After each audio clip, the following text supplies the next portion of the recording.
Hi,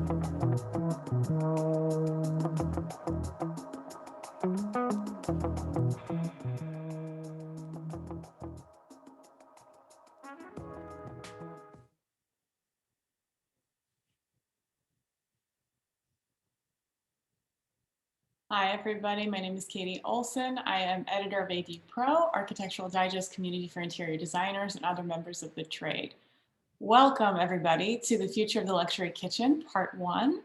We are here today with our partners Gaggenau. I want to extend a sincere thank you to them. This is our first of a two-part series between AD Pro and Gaggenau. We are all thrilled to be here. And the reason we're here is because the kitchen is majorly trending. So whether you're located on the East Coast, the West Coast, somewhere in between, we are all spending a lot of time, or even beyond, you might be joining us internationally, we're all spending a lot of time in our homes. And if you're anything like me, a lot of that time is spent in the hub of the home, which is the kitchen, right? So in today's expert panel, we're going to be taking a glimpse into the major design themes, products, and client requests that are shaping the year ahead, particularly in the trend-setting American West. We're breaking it all down with the help of designers who are working and based in the region. And I'd like to invite you all to tune in again when we do our East Coast panel, which is going to be held soon, and we're going to be focusing on what's trending on the East Coast. But for today, we are heading to the West, and I'd like to introduce all of our panelists without further ado, all of whom have a ton of experience working in this market. So first, we are bringing aboard Nina Magon. Magon, I hope I'm pronouncing your name right. Nina, you can correct me. Nina is based in Texas. She's known for creating spectacular spaces as founder and principal of Nina Magon Studio, a multifaceted interior design studio. She delivers luxurious residential, commercial, and hospitality projects. Her work has received recognition in Architectural Digest, woohoo, that's us, Elle Decor, Interior Design Magazine, Hospitality Design Magazine, Luxe, Robb Report, Wall Street Journal, House Beautiful, and many, many more. So welcome, Nina. We're really happy to have you. Next, we have Brigette Romanek, California-based. Brigette founded Romanek Design Studio in 2018, and she has been recognized 3 years running on the coveted AD 100, as well as Elle Decor A-List, First Dibs 50, and the Hollywood Reporter's Top 20 Designers in LA. No two of her projects are alike. As the principal designer, she's grateful every day to get to do what she loves, making people happy by adding beauty into their lives. Welcome, Brigette. Hi. Next, we have David Montalba. As founding principal of the California-based Montalba Architects, Inc., David is the driving force of leadership and design within his firm, championing a humanistic approach, which often leads to solutions that are discrete and contextual, yet conceptual in their intent, effect, and appeal. His company is a diverse architecture and design studio of more than 60 designers who are based in Santa Monica, California, and Lausanne, Switzerland. Welcome, David. Thank you for being here. Thank you. Thank you, Katy. And last but certainly not least, we have Russ Diamond. Russ is president and CEO of Snyder Diamond. He founded the full-service shop for premium decorative kitchen, bath, and hardware products.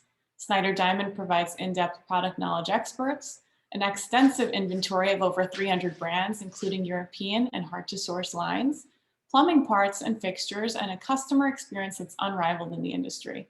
Welcome, everybody. Thank you. And it's so great to see all our attendees here today. So welcome to all of our attendees as well as our participants. So let's get started. Before we dive into our one-on-one conversations, I'd love to chat with you all together here, our little Brady Bunch round, with a lightning round of current trends for the luxury kitchen. So I will direct these really quick questions. I want you to say exactly what comes first to your mind, and you can let me know how you feel. So we're going to start with Nina. I want to make sure everybody's unmuted.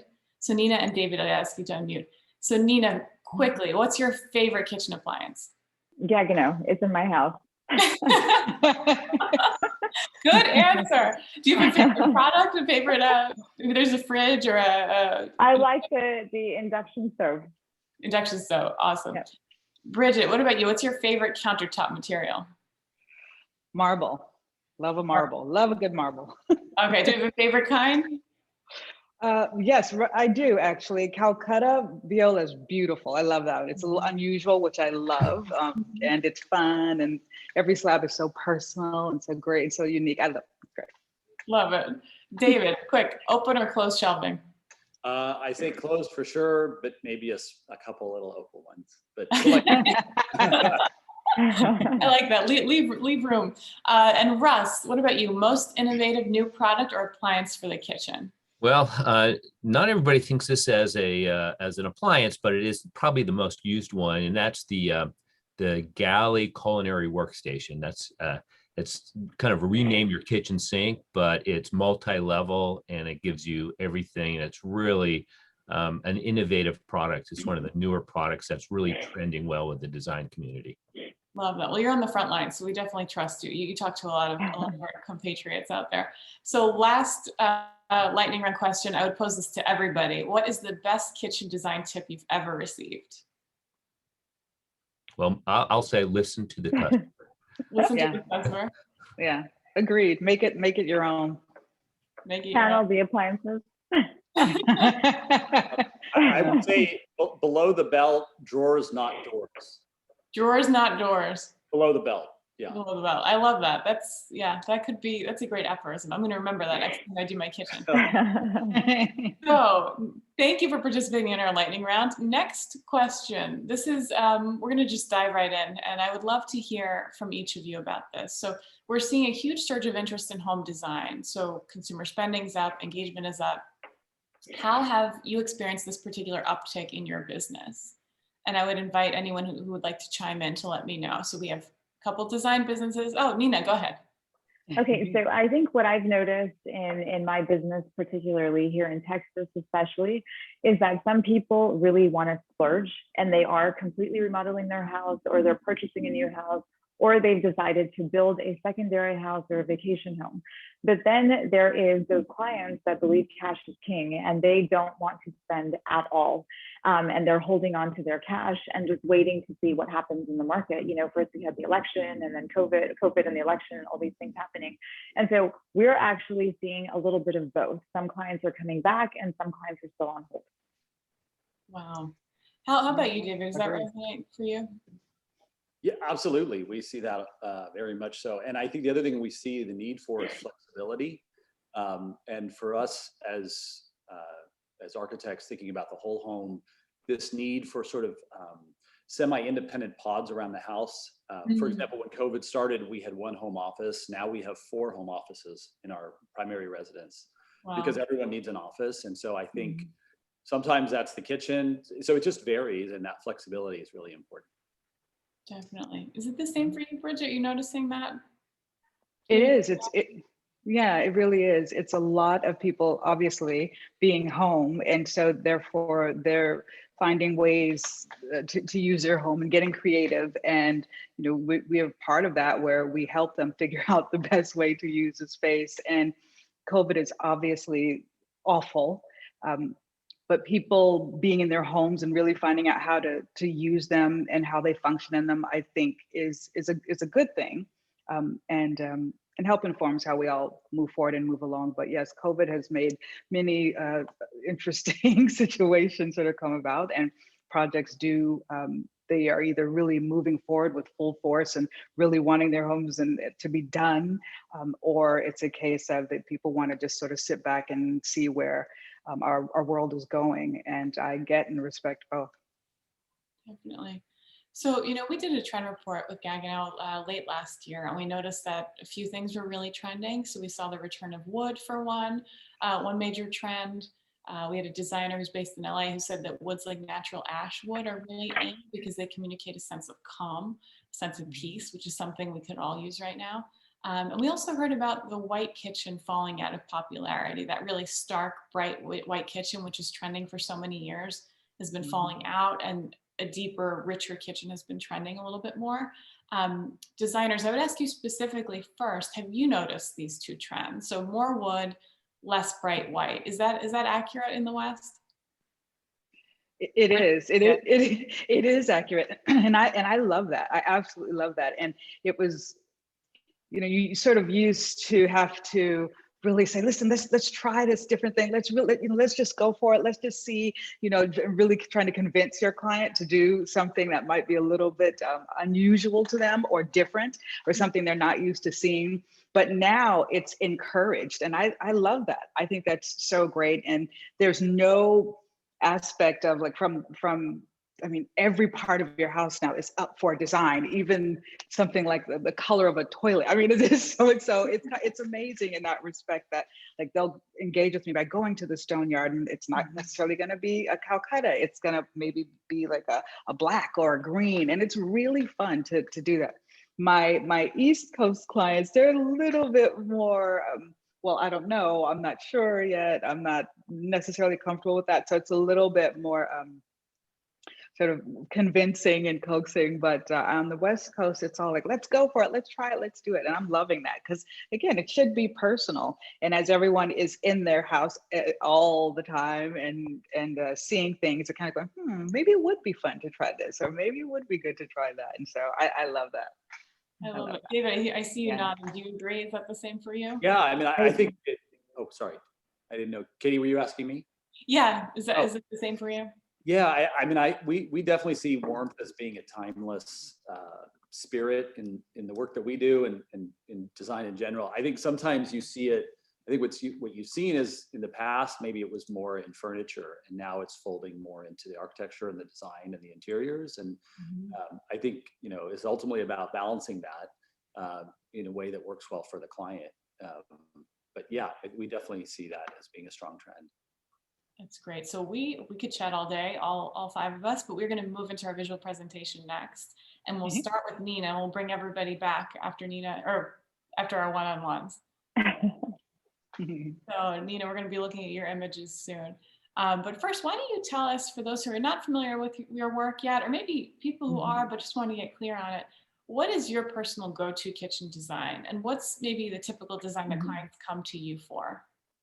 So, obviously when we're doing a design for a house, it's not just the kitchen, it's the whole house. And so most of our clients come to us for a very modern European and forward-thinking design. We don't do traditional design, but I love the modern-minded client who's well-traveled and who understands that there are so many different design styles around the world and appreciates them. I'm also really loving, or the clients that come to us are also the luxury clients who really want some out of the box thinking, mixing old and new together, which I think is so important in this day and age. And then also it's interesting, but we also get a lot of the technology driven clients who want the best and newest features in their kitchen because they think of us as a modern design firm. And so we should know about all these new things that are coming out so quickly. Definitely. So looking at these beautiful images that we have on the screen right now, what makes these distinctly your look? And I would venture to say, is there something that's certainly or distinctly rather West about these kitchens, or Western American? So I think what's interesting is that when we came into this particular project, it was kind of like a spec house that we came in and changed many things to because the client wanted it to look more glamorous. So, we have a man-made countertop, and then you have the brass glamorous hardware, but then you have this old world reclaimed wood with the cobblestone and then the painted terracotta tiles behind the Le Cornu stove. So you get this really interesting mix of old and new with glamour, and still there's a sense of modernism, and then there's color. And so, I think that's kind of what the goal was for the kitchen, was to add that modern glamour into the space.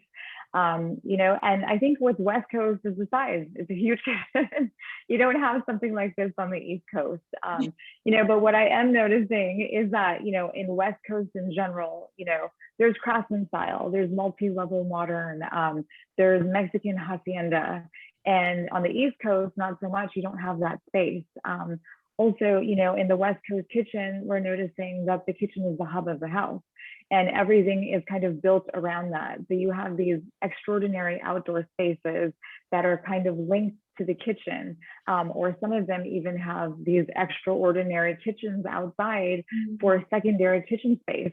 And there's just so much room, and the pool is part of the kitchen, and it's just this all-encompassing space that you're getting in the West Coast because of the weather. And so people are taking advantage of these nano wall type door systems, so that the kitchen is encompassing in this outdoor living room space that's also connected to an interior entertainment space.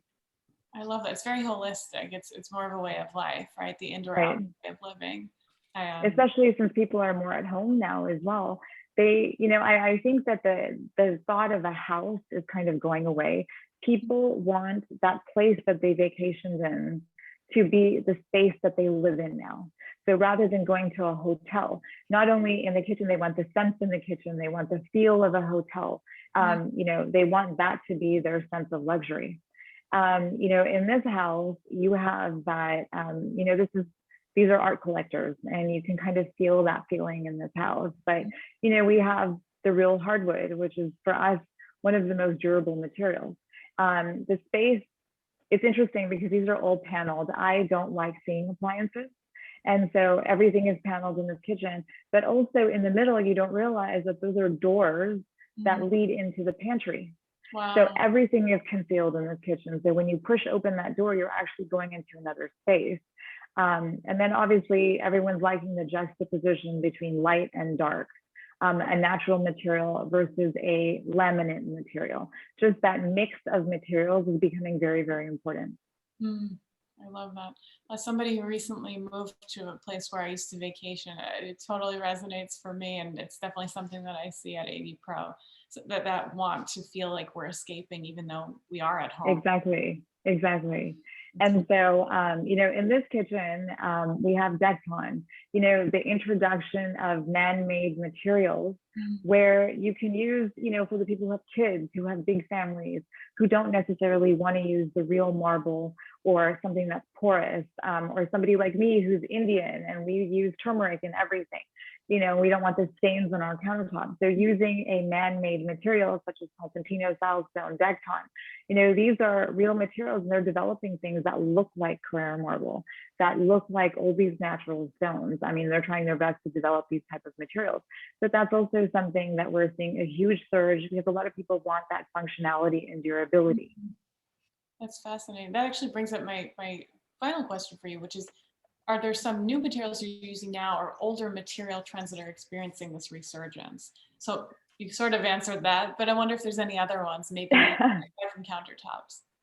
Well, I think what's interesting is that because of COVID, we have, in lightning speed, we have this completely new normal. And COVID has pushed us into an entirely new world that we've never seen before, which is also a very digital world. Kitchen appliances are becoming very, very important, especially the fridge. There's many clients who've been building new homes and we can't find a fridge for them anywhere because there's none available. I think it was 160% of increase in fridges sold in the US, which I think is insane. But because people aren't eating out anymore, they're buying more groceries. And so, they need space for storage because they're cooking in their house. Another thing is we're seeing, like storage, people need more storage. They need pantries. Pantries have to be very organized, especially if you're in a smaller space. Everything has to be very organized and labeled because there's so much stuff inside the house that wasn't there before because we were eating out. And I know in the West Coast, everything is on lockdown. So everybody is experiencing this kind of, a secondary fridge or, something to store all the food that they're buying. And, lastly, I would probably say just the technology. We have been pushed towards a technological world so quickly. Everything is touchscreen. I can program my oven and have my lasagna ready by the time I come home through my iPhone. Everything is touch. I can look at my groceries from my fridge. Just all these little things that are happening, and clients are actually loving it. This is what they want, especially for the type of client that we're attracting. That's fascinating. Yeah, we're asking a lot of this space. So it's really fascinating. We're asking a lot of ourselves too, to adapt very quickly. So, I mean, on one hand, it's really exciting to know that the products are there and they're capable of helping us through. And maybe more importantly, designers are there to kind of devise these solutions. So I'm going to bring Brigette on next, but we're going to check in with you again. Thank you for sharing those images. They're gorgeous. And now we're bringing Brigette back on. Hi, Brigette. Hi. There we go. So we are going to look at some of your gorgeous kitchens. Oh, nice. I'm super jealous because my kitchen doesn't look like these. Maybe you could walk us through virtually, of course, tell us a little about this kitchen, tell us about the client. What do they Yeah. request? Is this typically a West Coast look?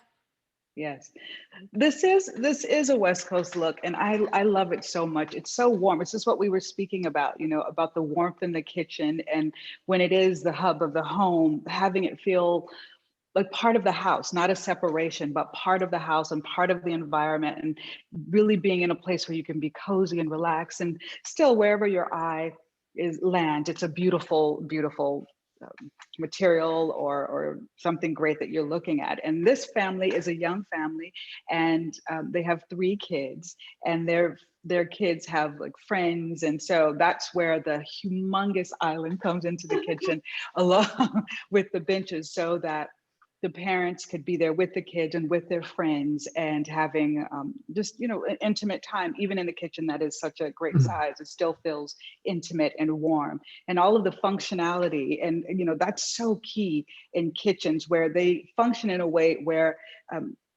the users are really getting what they need out of the kitchen, and they're able to reach things in an easy and comfortable way and fashion. So it's enjoyable, but it's designed in a really smart way, to where everything that is needed is present and easy to get to. And this family they're such a fantastic family, and they're very warm as people. They're very just very conscious of design and what they want to present to for themselves and out into the world. And so for me, eclecticism is everything. That is my most valued word or thought process when I am designing. So we're pulling from today, we're pulling from yesterday, we're bringing it all together, because that, for me, that's how something doesn't date quickly. Because I don't want anything. Yeah, if I'm doing my job well, a good design, it should last. It should last and last and give you years and years and years of enjoyment and functionality. And I coined this phrase, and I call it livable luxe, whereas everything is really beautiful but functions really well and is warm and enjoyable. So like the lights are Murano, and then this stone is my favorite stone that we were speaking about, the viola, and I just think it has such warmth and there's such movement in it, and it's beautiful. And marble is a material that it can be it's soft. It is porous and it's soft, but it's also just, for me, one of the most beautiful and the most warm and the most special and the most unique that you can use. And everyone is different. Some people love it, and then others want something that functions way more simply for them. They just don't have a lot of maintenance and have to keep it up. But this is done with trying to cover kind of mask appliances that we wanted to mask, and then have the appliances that we wanted in the forefront right there and present. And so like we've hidden the hood, because they didn't want a huge piece of metal there. And so to make it part of the stone was just an elegant and beautiful choice that we love. And we gave her a shelf right above to just put beautiful like olive oils or little sweet things on that was important to her and easy for her to grab and get. And then the lights are vintage, they're Murano, and with the brass, I mean, I'm in love with them. I think they bring such warmth to the space. And what they also do, and they bring beauty and they pick up the stone, but they also give great light. And also give a nice warm light if it's more in the evening and all the kids are in bed and she and her husband are just hanging out in the kitchen. It's a warm light and everyone will look beautiful in that light. I try to think about all of those things in making designing any space.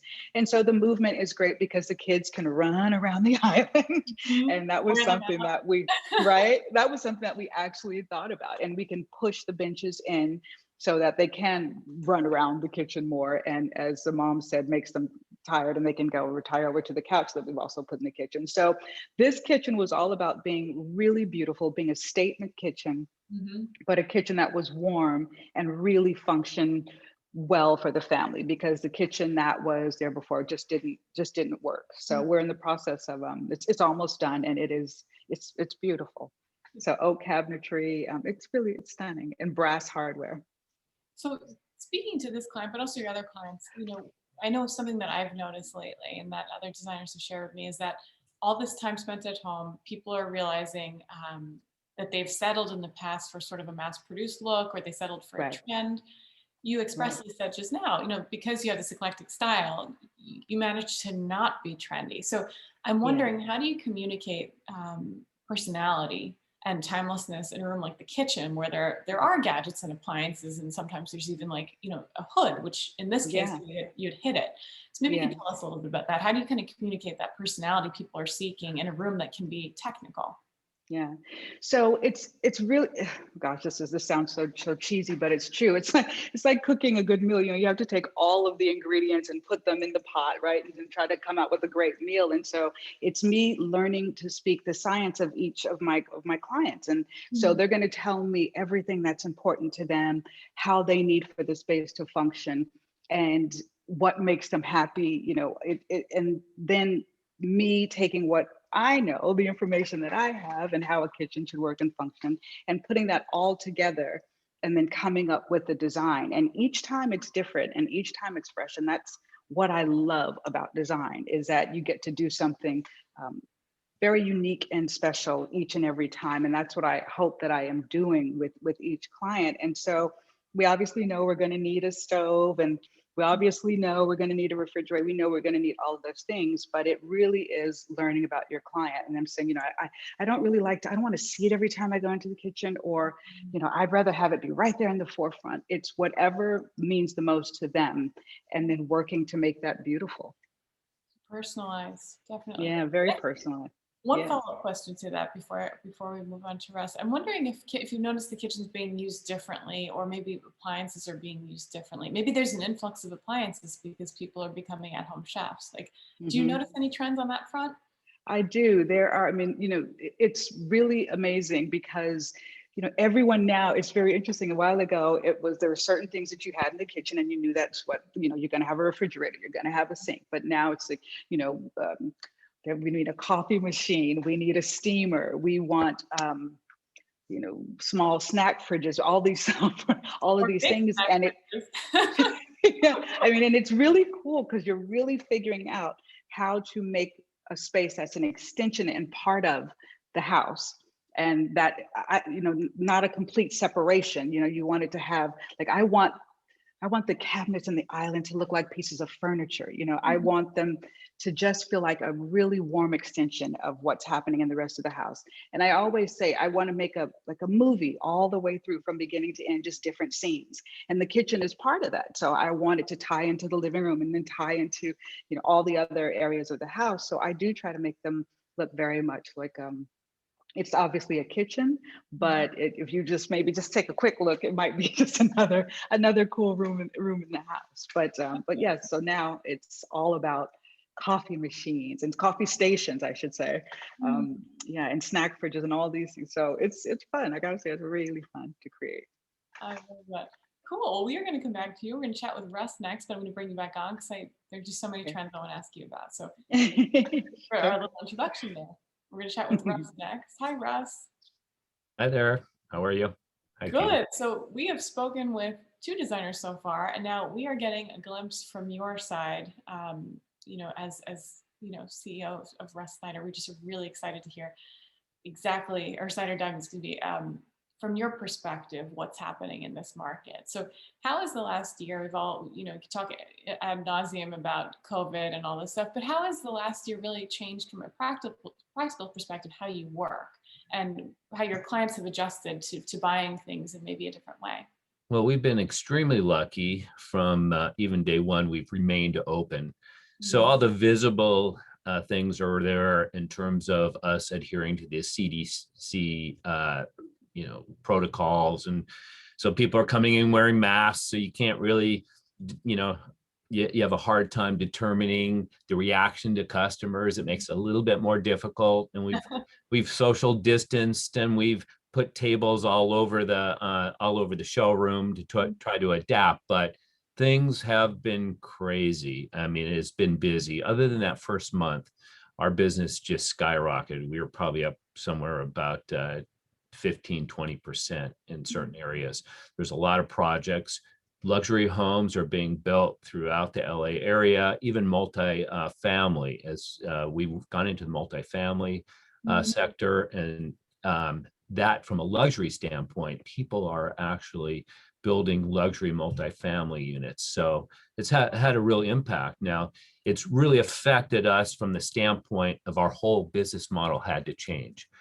Because normally, and I love the designs and the kitchens that I've seen, and I know Nina has referred to some of her favorite things in terms of what she likes to include. Thank God, because we tend to merchandise more at the high end and dealing with the design trade really well. But we've had to change our business model from the standpoint of how we. It's not necessarily on the front end that you're going to see, it's on the back end. Just our whole logistics and how typically somebody comes in and buys a luxury kitchen. We're ordering and delivering as the demand, but now because supply chain impact, I know Nina referred to this. You can't get a refrigerator. You can't get a dishwasher either for another few months. So, and people are trying to finish their kitchens. They can't. So we've had to anticipate that. We've put more inventory in our warehouse to anticipate that. So we've had to forecast much more specific, and it's been a challenge because we've run out of warehouse space. So right now we're scrambling for storage for our customers. So trucks and everything else. Definitely problems, but probably good problems to have, right? Yeah, I'm not complaining. I can speak from experience. I bought a dishwasher in June and I didn't receive it till the end of July. It's really interesting. I imagine people are just using these items much more. So following up on that question, do you have any advice or recommendations? We have a lot of people on the call, I'm sure, who are designers. And I'm wondering from your perspective, how can designers be good ambassadors for high quality kitchen products? So how can they sell their clients on the higher price items, which are higher quality? Well, first I tell them if they're in the local area of Los Angeles, bring them to Snyder Diamond, because we try to really vet the products that we sell. We have a lot of the nicer end up brands in galleries. So we're able to show you the products really well. We have a very knowledgeable staff, and we do extensive training. They're, internally with our trainers, or we try to arrange for the designer, because education is the best thing. I know Nina was saying in terms of the technology and what her clients are demanding. And we've had this conversation, even, David and I yesterday had the conversation about technology, and no one's demanding technology, but you'll see that become a much more staple of what people want, especially as a younger demographic starts to buy homes and redo their kitchens. So do you see certain appliances or products that are trending right now? And I'm wondering, maybe there are some lifestyle changes that are happening or on the cusp of happening that are changing the way people buy, changing the products they buy.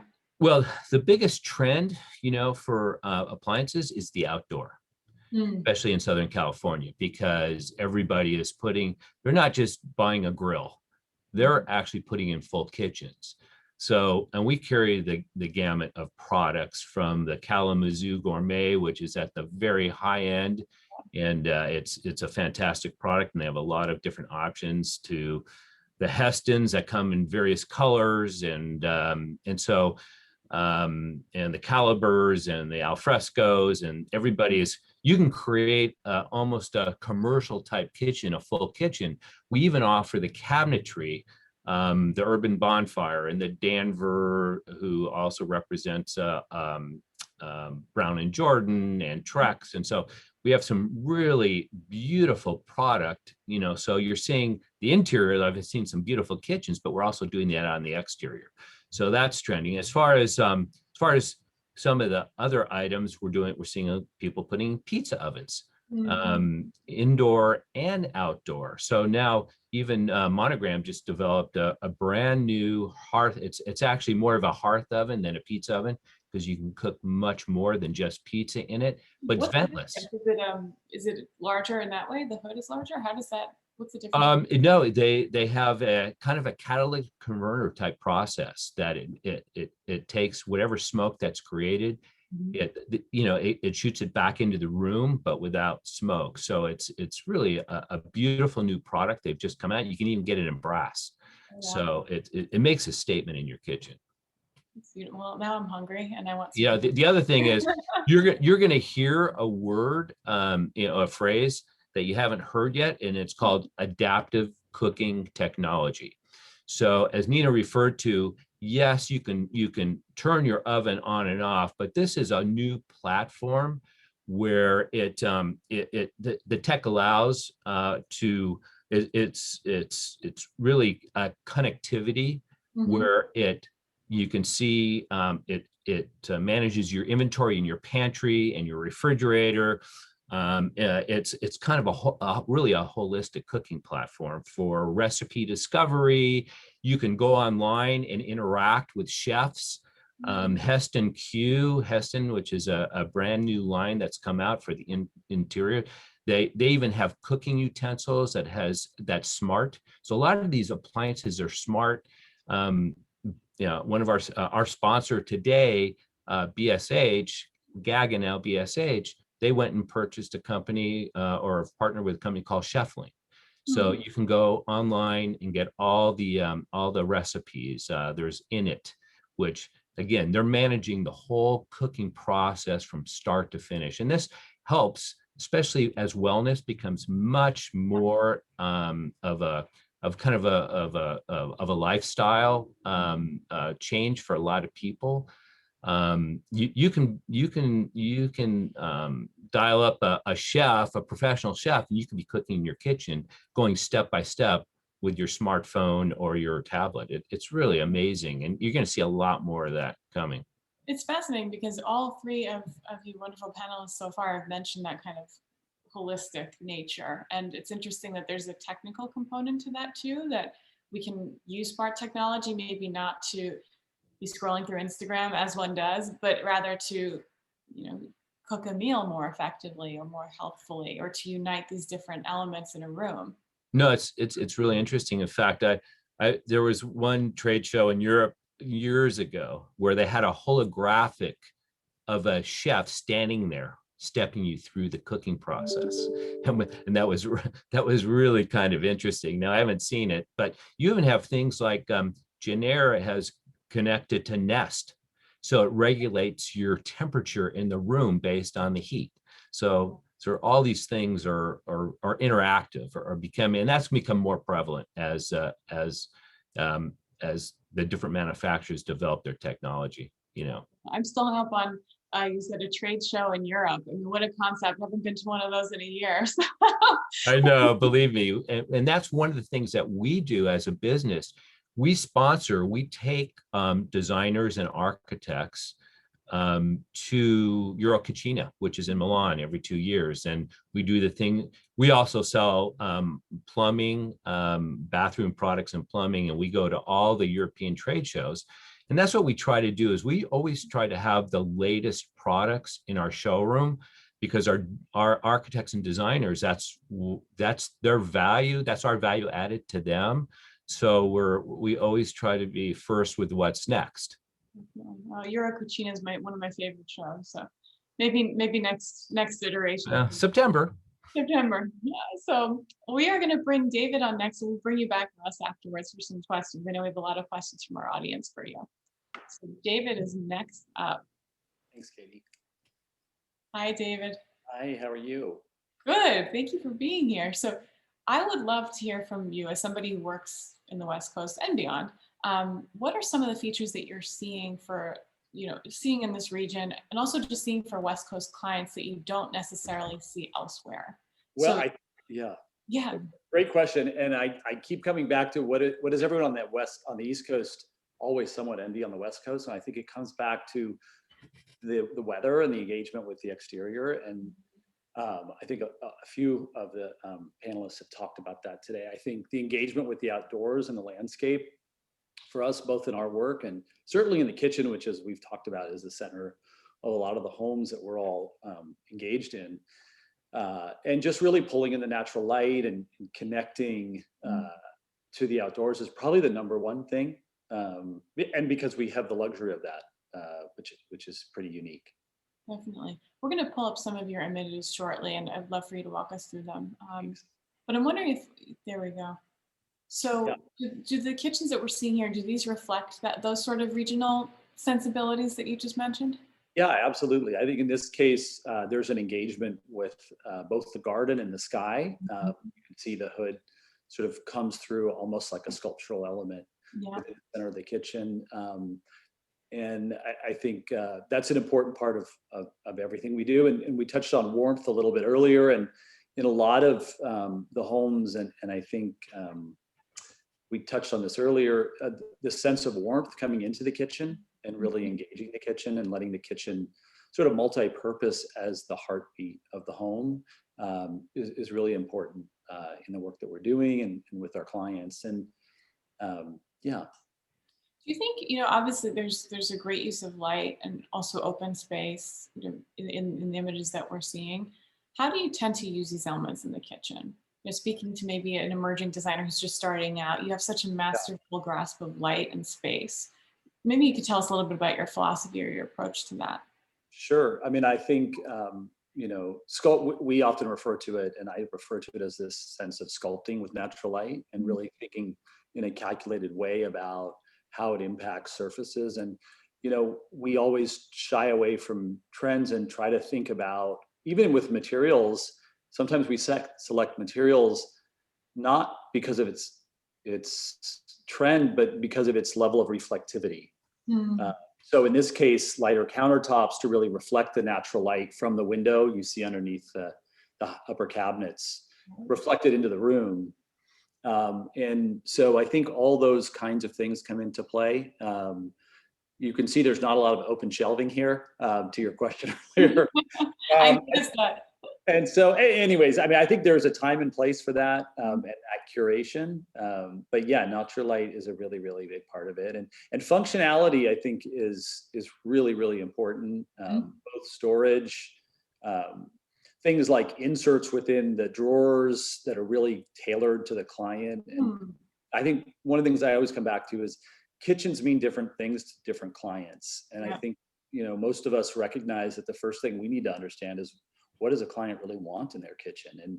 And in the world we're in now, all of us are utilizing our kitchens in very different ways. And, Russ was talking earlier about the pizza oven. That Gaggenau oven has a pizza stone that does a better pizza than any pizza we can buy. And it's crazy because, it's something I wouldn't have ever really found if COVID didn't happen. And through that, it's like the popular thing for us to do every Friday night. So I think there's these nuances and sort of narratives within the story of a kitchen for all of us that I think is really important.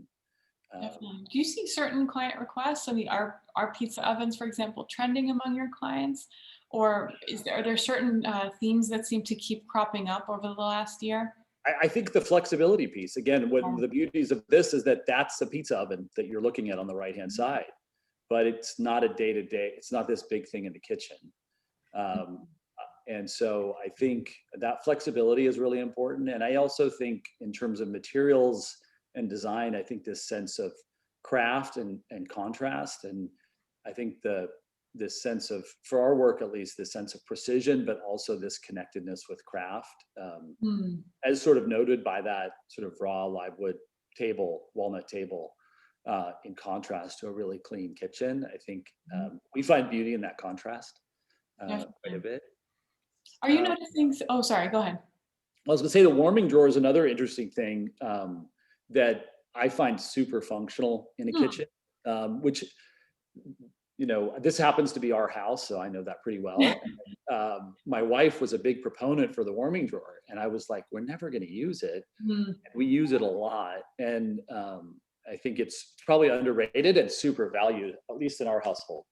How do you use it? So walk me through it. So if somebody comes from let's work. say we're getting stuff delivered and we just aren't ready to eat. or we're not eating at the same time, or, something's crepes, for example, you can't cook them all at once.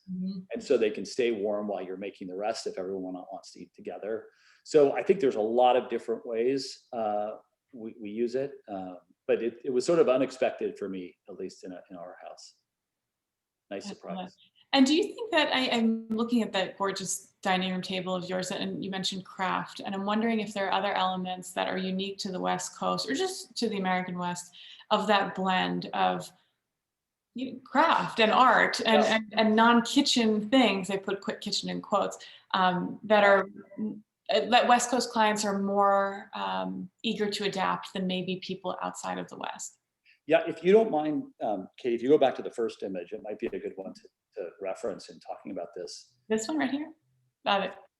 This one. There we go. In this case, you start to see a library sort of engaging with the kitchen, and sort of a coffee station just at the end of the table there, built into the millwork. And I think that whole sense that everything leads to the kitchen in a way is really becoming increasingly important. So this open kitchen sort of sensibility, I think it is really a big part of it. Gorgeous. I'm just looking out that window. It's so beautiful. Yeah. So we're going to bring everybody back on and chat again with Hi, everybody. We're all back. Let's make sure we're all not on mute. The phrase of 2021, 2020, 2021. Who's on mute? Who's not?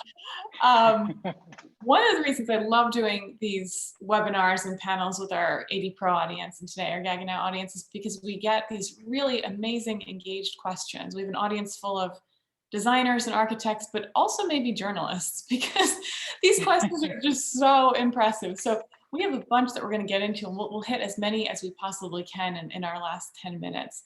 So our first question is for Russ. And so this question is, which singular product or appliance is held up in the long term for being most essential in the kitchen space? So if you have to limit it to one, Russ, which one is the most essential? That's pretty easy. The most essential is probably the refrigerator. And that's gone through a lot of different iterations at technology, become much more energy efficient. It's become much more fashion oriented.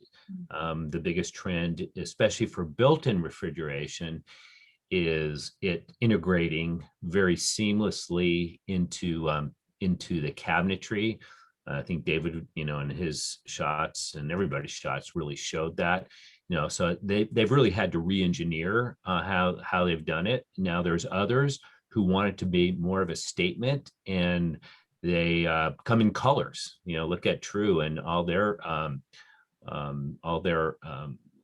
units that are standalone. They've got anywhere from 24 to 36 inch, all refrigerator, all freezer, and you can get them in bright yellow, you can get them in red, you can get them in all the various colors. So and then even now on the there's various sizes, and even on the freestanding, you now have LCD screens.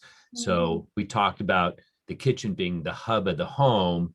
You can have your whole message center, instead of having magnets on your refrigerator now it's kind of the high tech, with some of the Korean brands. They've got full TVs and message centers just built into the front of the door. So I would say my favorite fridge is the Smeg Dolce & Gabbana. If anybody's seen that one, it's it's beautiful. Yeah. I mean, it's beautiful. And that's been the other fashion trend, is a lot of the Italians, leave it to them to come up with some really interesting shapes and colors. Although Blue Star has been doing it, La Cornue and Blue Star have been doing it forever. And Blue Star even has coming out, they haven't announced it, or they just announced it. It's called Blue Star by Design, and it's a bespoke and personalization process where you can, if you're an artist, you can do art, you can match your tile, your wallpaper, any particular color. They've always done any RAL color, any custom color, but now you can do any pattern.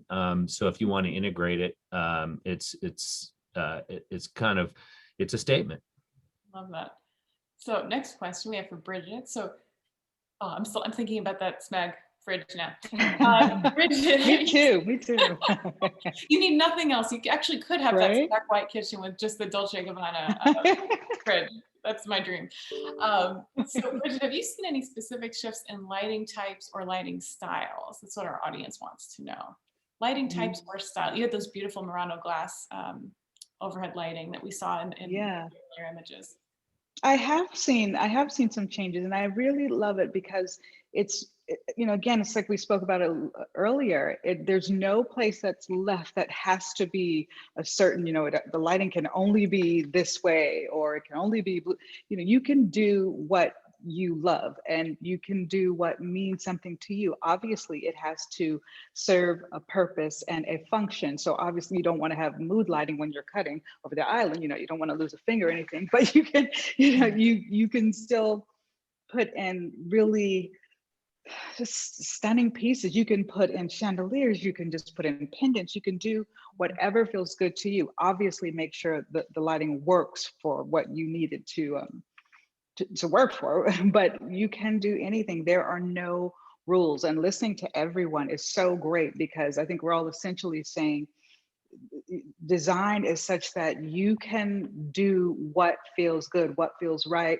You'll do things that really serve the purpose, but everything is up for interpretation, and everything is up for a beautiful design. And that's what's so great. And that's why I'm so passionate about what we do, because you can create something phenomenal for your clients and have it be personal and still really function. So I love listening to the panelists, because it's great to hear how we're all sort of, doing it, how we're all working in design. That's our love. So. Alignment. that theme of holistic and Yeah. personalization, I think, is something that everybody could sort of attest to. Yeah. Nina, next question is for you. Which finishing material are most durable for use in the kitchen? And I would add most durable, but also beautiful, because we don't want something that's simply durable. Speaking to Bridget's point, it's form, but it's also function. So what do you think? Finish and material. So, I agree with a lot of what Bridget just said. I think that there's so many beautiful materials out there, and it is left for interpretation of what is durable for one person may not be durable for the next person. Like she was saying, marble is the most beautiful material, but for somebody who is from my background, maybe they would be scared, because they would say my turmeric is going to go all over the marble, but there is nothing more beautiful than marble. And so, in terms of durability, there are so many materials, like obviously hardwood in the kitchen, on cabinets, maple, hickory, things like that. And that's a very durable material. It always has been, it always will be. Stone veneer. I love the stone veneer that's coming out, where your countertops blend into your cabinets, and it just gives a completely almost transparent look, where the kitchen just turns into this beautiful furniture piece. I'm loving that. There's so many different materials. Like I said, the man-made stone. All these different brands are creating man-made stones that look not identical, but fairly close to the real stones that are out there, for the consumers that need that durability, that need that workability, that want to cut on their countertops like I do and not have to worry, did I scratch the table? I already live in a white house, in a white box. So if I had marble in my house, I don't let anybody touch anything anyways. And they're like, your house is a museum, And so if I had marble on my countertops, I would say, nobody can eat on the table, nobody can drop anything. And so, it's just, there's so many different materials, but, I definitely say the man-made countertops, or, any kind of natural wood. There's also stainless steel, there's concrete, stone veneer. I mean, it's whatever works for you. I totally relate. I am one step away from plastic sofa covers. So yeah, get a sofa. It's not for use. I'm in the wrong generation. So, David, our next question is for you, and this person is asking for a hack. So props to this person who asked this question, because they want to know this hack. What is your biggest universal must-have or must-do to create the perfect kitchen? Do you have any hacks? That's a great question. That's a great question. I think because it's so unique to the client, I don't think I would ever say there's one sort of design attribute like wood or stone or or something like that. But I do think I think Gaggenau, simplicity and Gaggenau appliances are probably the two biggest things for me that I think is universal in the work that we do. Simplicity for all the reasons I mentioned, because most of our clients want a curated space, but they want functionality. And I think that's super, super important. And it also, I think, leads towards that holistic approach that we've been talking about together as a group. And Gaggenau, because I think it really balances craft and precision. And, you know, I often liken Gaggenau to a well-tuned GT3 Carrera Porsche that also is very craft and sort of has a very sort of curated, natural sensibility to it. And so I think those two things are really, really important. And I would probably say those simplicity and Gaggenau would be our top two approaches. And our last question, and we only have a couple minutes for this topic. It's a topic we could devote hours to. And I pose this to the whole group. Do you have any, again, hacks for making luxury in the kitchen more sustainable? Is there anything that you do to make luxury in the kitchen a little bit more sustainable? Maybe it's materials, maybe it's a certain product, maybe it's things that you omit. I know, it's a big question. Anyone?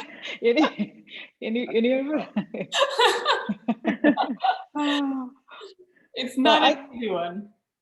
Well, I think, you know, I recently, I mean, I do love a marble, but I also I love Caesar stone too. Like there are stones there, and they do these, like she was talking about these Nina was talking about these man-made countertops. Those are pretty great. They can last you for, I mean, for the duration of your kitchen. And it is, and I have to be honest, I was a little like, I don't know if I can do it. And I've been doing it. And I think that, you know, the products that they're coming out with and the different sort of those different tops can be really beautiful and last forever and ever and ever. And I think that's one way to do something that is great for the duration of your kitchen, for sustainability. I think those are really great. And it's not a dirty word at all anymore. You know, it's really, there's some great materials. They really, really are. And even some of the appliance manufacturers now and how they're manufacturing their product, they're making them where at end of life, they can go into landfills and without and they can break down very easily now. So a lot of the manufacturers now are going that route because sustainability has become such a big issue. It's super important, and you know, and energy efficient. So there are ways that everyone's thinking about this all the time. It's not lost on anyone, you know, and any of us. And it's part of our responsibility to always present these different ways of doing better to our client. And I have to say, they're always engaged and want to do that as well. And what I love about design, and I know I keep saying it, but it's true, I'm just very passionate about it, is that you can have an absolutely stunning kitchen, and all of the little hacks and secrets and things that you've done make it a better place in so many ways, sustainability wise, the way it functions. And interior design is a business where you have to know so much about so many different things under one's roof. And that's fun, learning those things and being able to share them with our clients and saying, hey, here's a great way to do this. You know, here's an interesting way to do this. And it will function better for your family. So we're always thinking about those things. So I think that's a really good question. Katie, I think one other thing that I can think of is most of our clients, and I hope ourselves, are all thinking about how we can have less of a footprint from a sustainability standpoint. And I think things like integrating a composting system or composting in a way that doesn't have a big visual clutter to the kitchen, frankly, solving those problems in a way that allows people to compost that are also minimalists or don't want a lot of clutter. I think those kinds of things are actually important things for us to think about. Definitely. Well, I think, you know, as we're going to have to close in a moment, but I think part of the reason we wanted you four on our panel today is because your design is timeless, it stands up. And so if we're not renovating our kitchens every couple of years, but rather implementing a design that stands, you know, withstands the test of time, that in itself is a move towards being a little bit more sustainable. So Thank you all for being here. I'm so sad that we have to close right now because there's so many more questions that we have for you. But it was just such a pleasure to host you all. Another huge shout out to our partner Gaggenau. We're going to be doing an East Coast panel at a later date. We're going to announce that very soon. So if you're not a member of AD Pro, I would encourage you to subscribe so that you can be the first to know about our East Coast panel. And thank you to all of you for being here, especially David, Bridget, Russ, and Nina. I really appreciate you guys, and I hope we'll see each other soon. Thank you. Thanks so much. Thank you. Thank Take care. you. Take care, everyone. Bye-bye. Bye. Bye.